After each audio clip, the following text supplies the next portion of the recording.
Tesla utilise beaucoup moins d'eau à Giga Berlin que ce à quoi elle est autorisée, selon le ministre. Ben, c'est bien ça.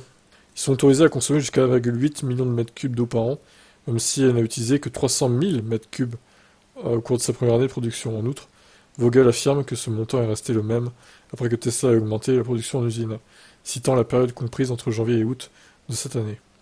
En 2020, la Strausberg-Erkner Water Station a pompé jusqu'à 10,8 millions de mètres cubes d'eau au total vers environ 170 000 clients au sud de Berlin, y compris des usines comme celle de Tesla, une grande cimenterie, ainsi que des écoles, des ménages et bien plus encore. En 2022, cependant, la quantité totale d'eau pompée vers la communauté a été considérablement réduite, malgré l'augmentation de la production à Giga Berlin.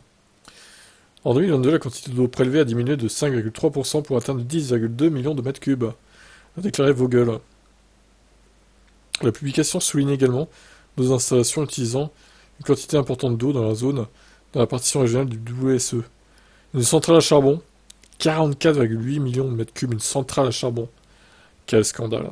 L'usine d'incinération des déchets de Premnitz, 23 millions de mètres cubes. Une raffinerie de pétrole, une raffinerie de pétrole, 13,5 millions de mètres cubes. Eh ben, et une ferme d'asperges, 1,09. Bon, ça va.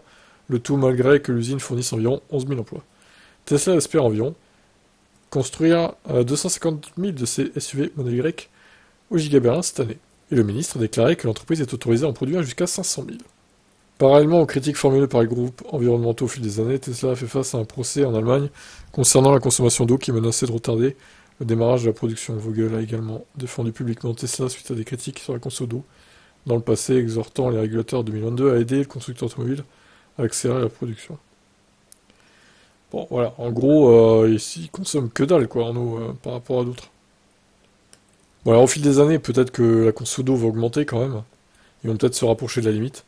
Mais bon, quand je vois une raffinerie de pétrole qui consomme 13,5 millions, en plus que le pétrole ça pollue, si en plus ils bouffent toute l'eau de la région, c'est énorme hein, quand même. Et la centrale au charbon aussi, 45 millions de mètres cubes quasiment. C'est délirant quoi. Je vous laisse commenter.